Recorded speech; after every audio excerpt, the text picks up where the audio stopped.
Beef മണം അടിച്ചാണ്. കാറ്റിനോടും കിളികളോടും കഥകൾ ചൊല്ലി നീ കളികൾ ചൊല്ലി കാട്ടുപൂവിൻ കരളിനോടും നീ നിഴലായി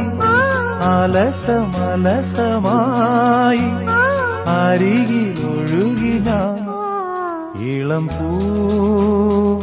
പൂങ്കാറ്റിനോടും കിളികളോടും കഥകൾ ചൊല്ലി നീ കളികൾ ചൊല്ലി കാട്ടുപൂവിൻ കരളിനോടും